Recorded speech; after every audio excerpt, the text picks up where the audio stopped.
একবার চিন্তা করেন, আজকের দিনে আপনি যাদেরকে দেখছেন একে অপরের দিকে শত শত মিসাইল ছুটছে, যারা একে অপরকে পৃথিবীর মানচিত্র থেকে মুছে ফেলতে চাইছে, একসময় তারা ছিল একে অপরের সবথেকে কাছের বন্ধু।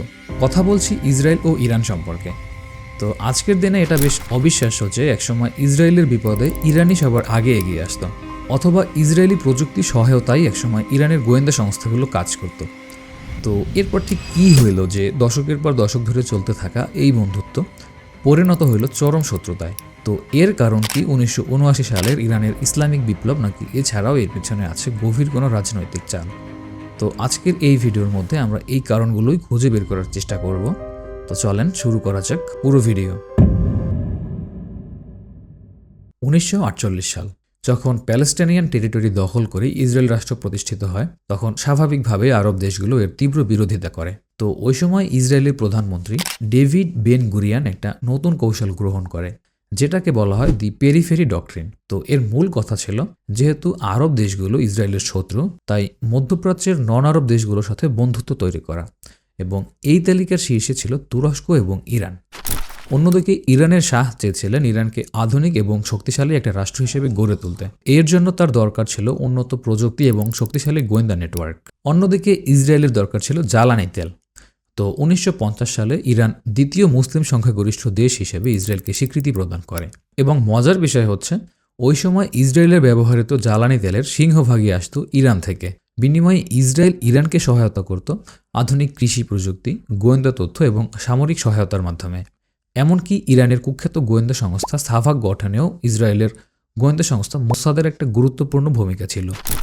তো 1960 থেকে 70-এর দশকে এই সম্পর্ক এতটাই ঘনিষ্ঠ ছিল যে ওই সময় ইসরায়েলের অস্ত্র বিশেষজ্ঞরা নিয়মিতই তেহরান সফর করত। এমনকি ওই সময় দুই পক্ষ মিলে মিসাইল তৈরির প্রজেক্টও হাতে নিয়েছিল। কিন্তু এই সম্পর্কের মোড় ঘুরতে শুরু করে 1970-এর দশকের শেষ দিকে। যেই শাহকে কেন্দ্র করে এই বন্ধুত্ব, সেই শাহারই পায়ের নিচের মাটি তখন সরতে শুরু করে। 1979 সালের 1 ফেব্রুয়ারি প্যারিস থেকে নির্বাসন শেষে তেহরানে পা রাখেন আয়াতুল্লাহ রুহুল্লাহ খামেনি। পুরো ইরানের রাজপথ জুড়ে তখন ইসলামিক বিপ্লবের স্লোগান। অন্যদিকে শাহ মোহাম্মদ রেজা পহলভি দেশ থেকে পালিয়ে যেতে বাধ্য হলেন। আর এই একটা ঘটনাই ইসরায়েল ইরানের 30 বছরের সম্পর্ককে একদম ধোলায় মেশায় দেয়। বিপ্লবের পর নতুন সরকার দায়িত্ব নিয়েই প্রথম যেই সিদ্ধান্তটা নেয়, সেটা ছিল ইসরায়েলের সাথে সকল সম্পর্ক ছিন্ন করা। এবং তেহরানে ইসরায়েলের যে দূতাবাসটি ছিল, সেটা বন্ধ করে দিয়ে সেই ভবনটাই দিয়ে দেওয়া হয় প্যালেস্টাইন লিবারেশন অর্গানাইজেশন বা পিএলওকে। এবং রাতারাতি বন্ধু থেকে শত্রুতে পরিণত হয় ইসরায়েল। এবং ইরানের ভাষা তখন ইসরায়েলকে বলা হয় শয়তানি কুচিক বা ছোট শয়তান। কিন্তু কেন এই শত্রুতা? তো এর পিছনে আছে মূলত 3টা প্রধান রাজনৈতিক কারণ। 1. ধর্মীয় ও আদর্শিক কারণ। খামেনির দর্শন অনুযায়ী মধ্যপ্রাচ্যের পবিত্র ভূমিতে ইসরায়েলের অস্তিত্ব ছিল একটা অবৈধ দখলদারিত্ব। তিনি ইসরায়েলকে একটা রাষ্ট্র হিসেবে মেনে নিতে অস্বীকার করেন। 2. আমেরিকার সাথে দূরত্ব। নতুন ইরান সরকারের কাছে আমেরিকা ছিল বড় শয়তান, আর ইসরায়েল যেহেতু আমেরিকার সবথেকে কাছের মিত্র, তাই ইসরায়েলকে শত্রু হিসেবে দেখায় ইরানের জন্য ছিল অনিবার্য। 3. আঞ্চলিক নেতৃত্ব। মধ্যপ্রাচ্যে মুসলিম বিশ্বের নেতা হিসেবে নিজেকে প্রতিষ্ঠিত করতে ইরান তখন ফিলিস্তিন ইস্যুকে সামনে নিয়ে আসে। ফিলিস্তিনের পক্ষ নেওয়া ছিল আরব জনগণের মন জয় করার সবথেকে বড় অস্ত্র। তবে এই শত্রুতা শুধু মুখে মুখেই সীমাবদ্ধ ছিল না। যেহেতু ইরান জানত যে সরাসরি যুদ্ধে ইসরায়েলকে হারানো বেশ কঠিন, তাই তারা শুরু করলো একটা নতুন কৌশল, প্রক্সি ওয়ার। লেবাননের হিজবুল্লাহ থেকে শুরু করে মধ্যপ্রাচ্যের বিভিন্ন সশস্ত্র গ্রুপকে ইরান তখন মদদ দিতে শুরু করলো এবং ইসরায়েলের চারপাশ দিয়ে একটা প্রতিরক্ষা বলয় তৈরি করতে শুরু করলো। 90-এর দশকের পর ইসরায়েল ও ইরানের শত্রুতা শুধুমাত্র আর সীমান্তের কাটাতারে সীমাবদ্ধ থাকলো না।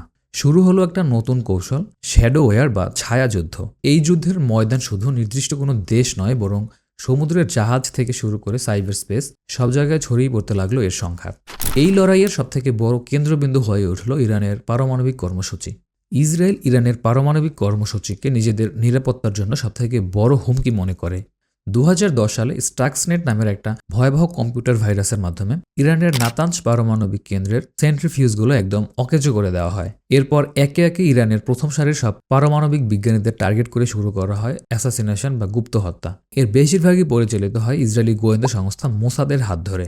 তো এতক্ষণ পর্যন্ত আমরা যে ছায়াযুদ্ধের কথা বলছিলাম, এর ভয়াবহ রূপ ধারণ করে 2024 সালে।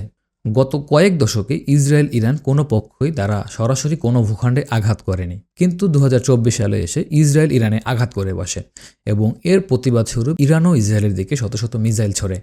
এবং পরবর্তীতে যুদ্ধবিরতি হইলেও 2026-এর ফেব্রুয়ারি মাসে আবার শুরু হয় পূর্ণযুদ্ধ ইসরায়েল ও ইরানের মধ্যে, যেখানে আমেরিকা এবং ইসরায়েল মিলে শুরু করে ইরানে ভয়াবহ হামলা।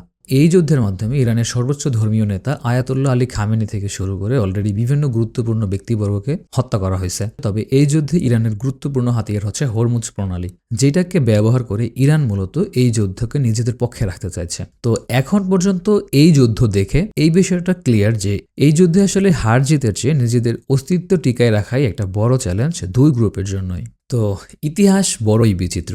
একসময় যেই দেশগুলো একে অপরকে রক্ষা করার জন্য সর্বোচ্চ ইফোর্ট দিত, আজ তারাই একে অপরকে ধ্বংস করার জন্য সর্বোচ্চ পদক্ষেপ নিচ্ছে। তো আপনার কি মনে হয়, এই যুদ্ধে ইসরায়েল এবং আমেরিকা মিলে কি ইরানের রিজিম চেঞ্জ করতে পারবে, নাকি এই যুদ্ধে ইসরায়েল এবং আমেরিকা তাদের পরাজয় বরণ করবে? আর এই ভিডিওটা এই চ্যানেলের দ্বিতীয় ভিডিও। হয়তোবা আমার বলার স্টাইল খুব একটা এখনও ভালো না, বাট আমি ট্রাই করতেছি আমাকে ইমপ্রুভ করার। সো যদি স্পেসিফিকলি কোনো ইমপ্রুভমেন্টের জায়গা থাকে আপনারা সেটাও কমেন্ট করে জানাইতে পারেন। তো এই হচ্ছে আজকের ভিডিও। আশা করি ভিডিওটা আপনাদের ভালো লাগছে, আর ভালো থাকবেন সবাই। টাটা।